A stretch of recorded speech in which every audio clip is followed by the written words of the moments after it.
आपने मुझसे पूछा ना कि मुझे क्या हो गया है, इसका उत्तर एक और प्रश्न के उत्तर में निहित है। यदि आपकी अनुमति हो तो मैं पूछूं? अवश्य। वो प्रश्न ये है कि आपको क्या हो गया है पिताजी?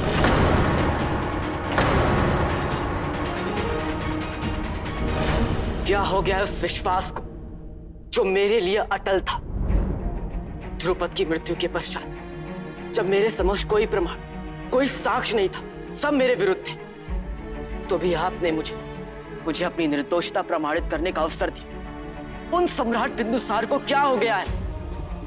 तक्षशिला जाने से पूर्व मैंने जो भी किया, भले ही लाक्षागृह का षड्यंत्र था, मीर खुरासन का अपराध, या यह सिद्ध करना कि आचार्य चाणक्य की मृत्यु नहीं, हत्या की गई थी,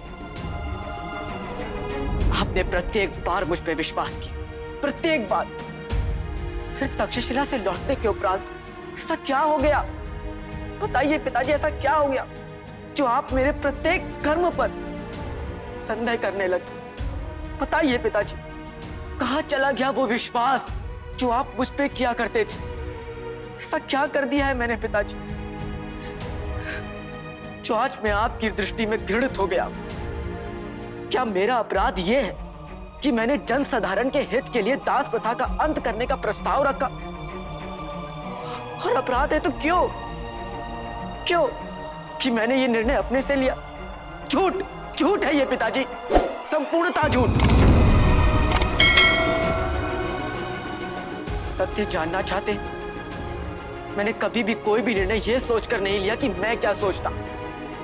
मेरा प्रत्येक निर्णय इस दायित्व के साथ है कि यदि आप मेरे स्थान पर होते तो क्या करते? यदि आचार्य चाणक्य मेरे साथ होते तो मुझे क्या आदेश देते? हाँ, मैं मानता हूं कि मैं भावुक होकर घोषणा अवश्य कर बैठा कि मैं दास प्रथा को समाप्त कराऊंगा, पर मैंने यह स्पष्ट कहा था कि जो भी होगा आपकी सहमति के पश्चात ही होगा।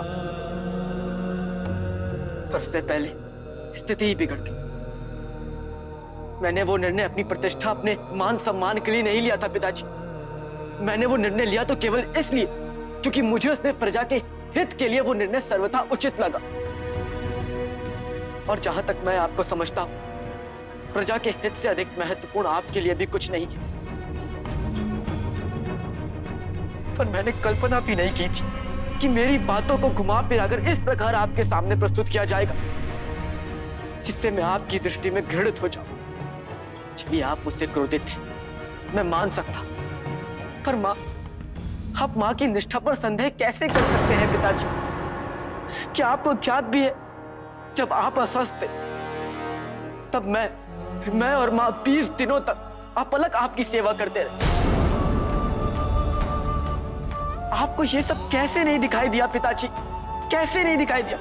केवल गलतियां ही दिखने लगी हैं आपको। क्यों आपने अपने विवेक का त्याग कर उन झूठ को सत्य माना जो और लोग आपको सुनाते आ रहे? आप तो पक्षपात नहीं करते थे ना। दोनों पक्षों की बात सुनकर बराबर महत्व देते थे। पर जब कौरवकी ने भावनाओं में बहकर कुछ कहने के लिए साहस जुटाया तो उसके लिए भी आपने मुझे ही दोषी मान लिया पिताजी, मुझे, और भेज दिया उसके साथ अपने से दूर। पिताजी, एक क्या 100 कलिंग जीतकर आपके चरणों में समर्पित कर सकता है आपका ये पुत्र, पर आपने मुझे योद्धा नहीं, एक कपूत समझकर विदा किया, केवल इसलिए कि मैं आपकी दृष्टि से दूर रह सकूं।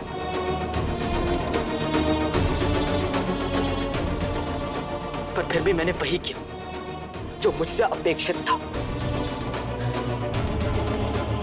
वो जो लिखा हुआ पत्र आया था वो असत्य है पिताजी, संपूर्णतः असत्य। फिर भी आपको उस लिखे हुए पत्र पर विश्वास है, मुझ पे नहीं। और एक बार भी आप उस सत्य को परखना भी नहीं चाहते थे। क्यों पिताजी? क्या यह अन्याय नहीं कि जहां एक साधारण मनुष्य को भी दोषारोपण किया गया हो तो उसे साक्ष्य माने जाते हैं, प्रमाण मांगे जाते हैं और उसके पश्चात निर्णय सुनाया जाता है? पर आपका तो मुझ पर से विश्वास ऐसा उठ गया है कि आपने आचार्य राधा गुप्त को भी मेरे पक्ष में कुछ नहीं कहने दिया। युवराज बनना इतना बड़ा अपराध है। यदि मुझे ये ज्ञात होता तो मैं कभी नहीं बनता पिताजी, कभी नहीं। इतनी भारी क्षति मैं नहीं चुका सकता हूं पिताजी, नहीं चुका सकता हूं मैं। भगत का बच्चा बच्चा भी जानता है कि मातृभूमि के प्रति मेरा प्रेम अगाढ़ है। सब समझ गए कि यदि मैंने देश प्रेम त्यागने की बात की है तो अवश्य नाटक ही होगा।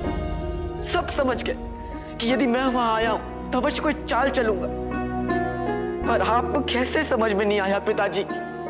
मेरा अभिनय तो शत्रुओं को विश्वास दिलाना था, पर आप भी उस पर विश्वास कर लिए। इतना विश्वास कर लिए, इतना विश्वास कर लिए कि मुझे चोट पहुंचाने के लिए विवश हो गए आप। सबके सामने आप क्रोधित हो गए। समझाइए मुझे पिताजी, समझाइए क्या हो गया है आपको? उत्तर दीजिए मुझे पिताजी। क्यों आप परिवर्तित हो गए पिताजी? क्यों? क्या आप इतने अबोध हैं, इतने कान के कच्चे? क्या ऐसे स्थिरता, निश्चितता, असंतुलन एक राजा को शोभनीय है? अब तो मैं तो आपसे यह पूछता हूं कि क्या ऐसा व्यक्ति सिंहासन के लिए उपयुक्त है? अशोक, तुम्हारे पिता होने से पहले मगध के सम्राट हैं।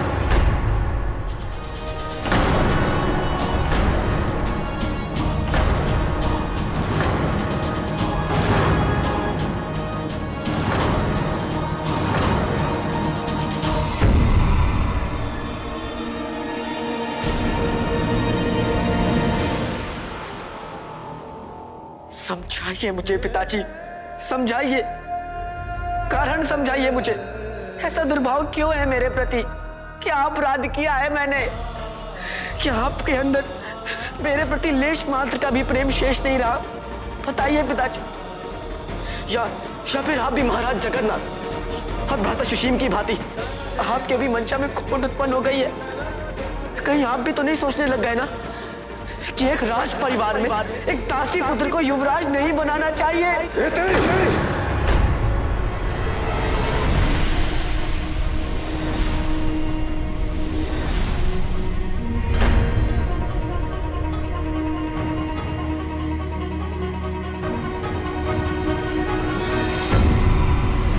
ये मत सोचो कि दासी पुत्र की बात उठाकर तुम मेरी सहानुभूति प्राप्त कर लोगे। आज तुम्हारा यह कहना कि तुम एक दासी पुत्र हो इसलिए मैं तुम्हें दंडित कर रहा हूं, तुम्हारी विचारों की हीनता दर्शा रहा है अशोक। तुम्हारे पतन को प्रदर्शित कर रहा है, क्योंकि तुम समस्या को देखना ही नहीं चाहते हो।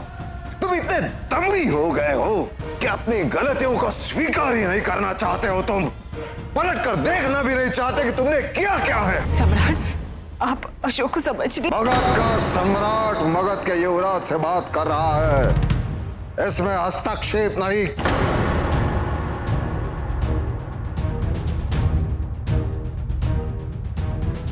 मैं स्वीकार करता हूं कि तुम्हारी मनसा में कोई दोष नहीं था। तुम्हारे विचार, संवेदनशीलता, कर्तव्यनिष्ठता सब इतने उच्च कोटि के रहे हैं कि यदि तुम्हारी दृष्टि में कुछ भी अनुचित हो तो उसके प्रति तुम्हारी प्रतिक्रिया भी सामान्य नहीं होती, बल्कि सामान्य से भी कहीं अधिक होती है। तुम अति शीघ्र निराश होते हो और उसे पूर्णतः व्यक्त न करने के कारण उसे अपने अंदर ही रहने देते हो, असहनशीलता के रूप में, नैराश्य के रूप में। जब बाहर निकलता है तो एक ज्वालामुखी के भांति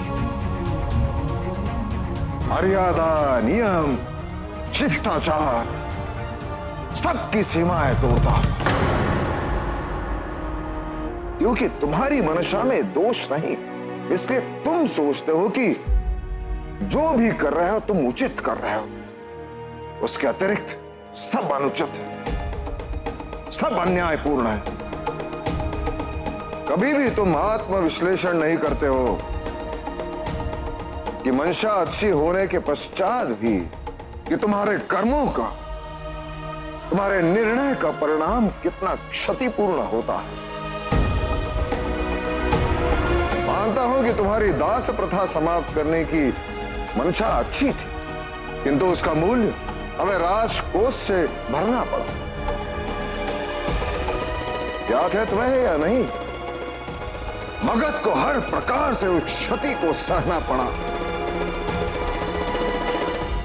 जगन्नाथ की पुत्री मुझे ज्ञान देने आई थी। क्यों? तुम्हारे कारण। तुम्हारे और सुशीम के बीच जो कुछ भी हुआ, उस दिन तुम दोनों भाइयों के झगड़े से राज परिवार को लज्जित होना पड़ा या नहीं?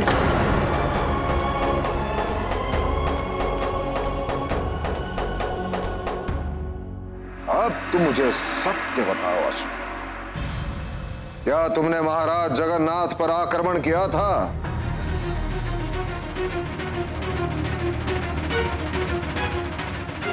हाँ या नहीं?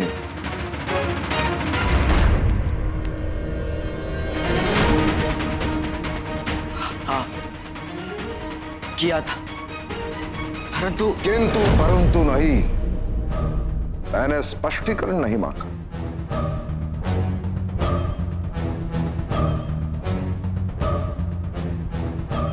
मैं जानता हूं कि तुम्हारी मंशा अच्छी रही होगी, किंतु युवराज बनने के लिए जो संयम, जो धैर्य चाहिए,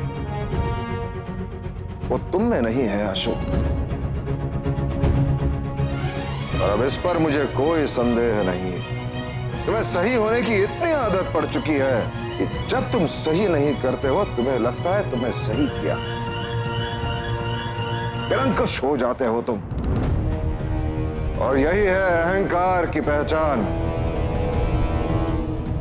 और एक युवराज में अहंकार होना उचित नहीं। नायक वही है जो अपने आचरण से नेतृत्व करे। नायक वही है जिसमें धैर्य हो। यदि तुम्हारा आचरण अनुकरणीय हुआ, पाटलिपुत्र क्या अखंड भारत का स्वप्न भी भस्म हो जाएगा। तुम्हें अधिकारों से सशक्त करना एक विक्षिप्त के हाथ में पत्थर देने जैसा है।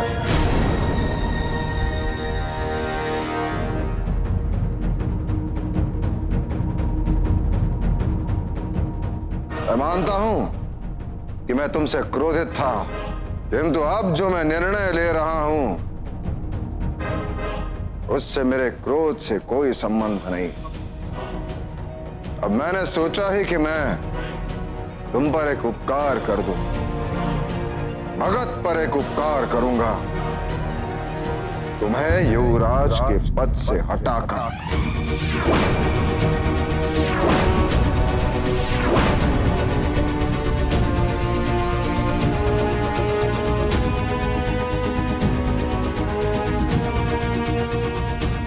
आज ये घोषणा करता हूं, आज से तुम केवल बिंदुसार मौर्य के पुत्र हो, उसके उत्तराधिकारी नहीं।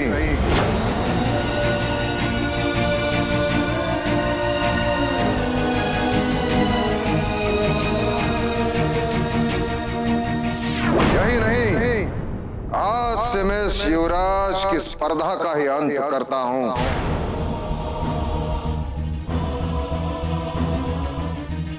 और यह घोषणा करता हूं कि आज से मेरी मृत्यु तक पाटलिपुत्र में कोई युवराज नहीं होगा।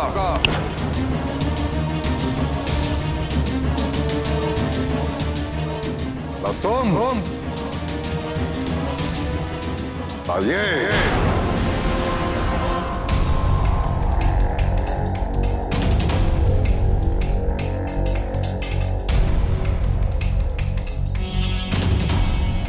मेरे पश्चात सम्राट किसे बनाया जाए, मैं वो उस समय निर्धारित करूंगा जब मेरा अंतिम समय निकट आएगा।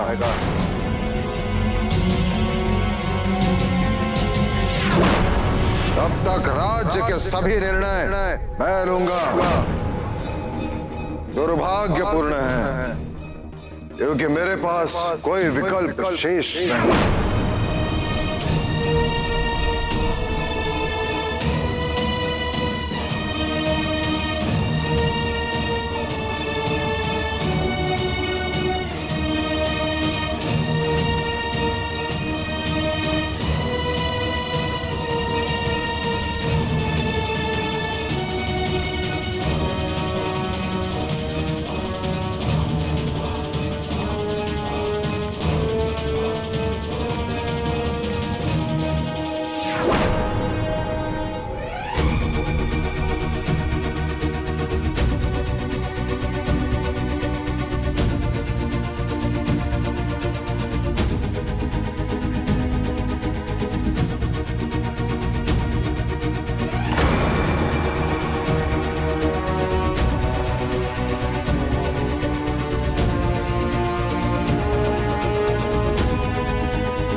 रानी सुब्रसी, हाँ?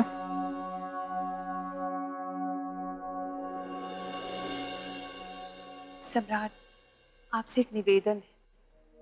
अवश्य। ईश्वर की कृपा से हम इतने बड़े संकट से बच निकले, किंतु द्रुपद की असामयिक मृत्यु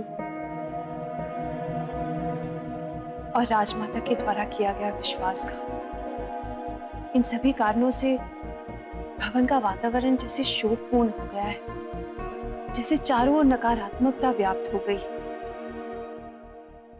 प्रत्येक वर्ष रामनवमी के समय पर रामकथा होती थी। इस बार इस आक्रमण के कारण रामकथा का आयोजन नहीं हो पाया, सब विलंब। किंतु हमने सोचा कि ईश्वर को याद करने में, उनका नाम लेने में या उनकी कथा करने में विलंब क्या। इसलिए यदि आपकी अनुमति हो तो कल हम सूर्योदय के साथ रामायण का अखंड पाठ आरंभ करना चाहेंगे। अवश्य। शुभ कार्य में अनुमति की क्या आवश्यकता है?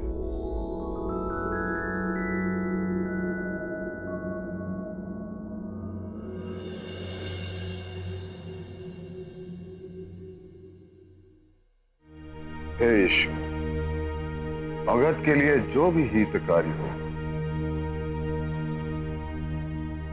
वो कल इस पाठ में घटित होने दीजिए प्रभु। पता नहीं क्यों विश्वास रखती आप इन तांत्रिकों पे। क्या हो गया? इतनी सेवा की थी उसकी, कुछ सही हुआ? क्या कहा था उसने? निश्चिंत रहो युवराज, तुम ही बनोगे। कुछ हुआ? तब कहा था और अब भी कह रहा हूं।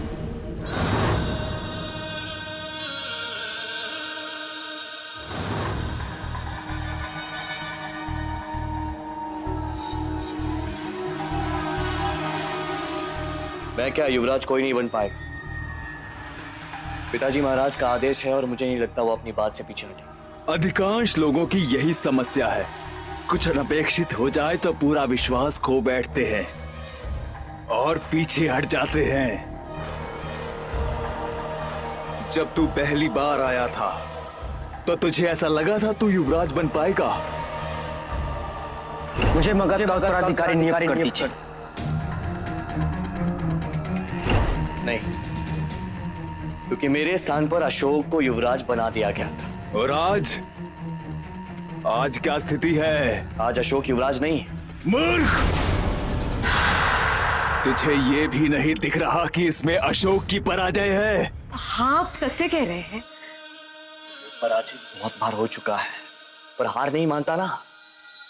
लौट आता है और सशक्त बन के, एक बड़े प्रतिद्वंदी के रूप में। और जिस प्रकार उसका भाग्य चल रहा है, क्या पता पिताजी महाराज मरते मरते उसे उत्तराधिकारी घोषित कर दें। जब वो होगा ही नहीं तो उत्तराधिकारी कैसे बनेगा? कुछ दिनों का अतिथि है वो पाटलिपुत्र में, उसका समय पूरा होने वाला है। अब देखते जाओ कि अशोक का अस्तित्व कैसे मिटता है। क्या होगा अशोक?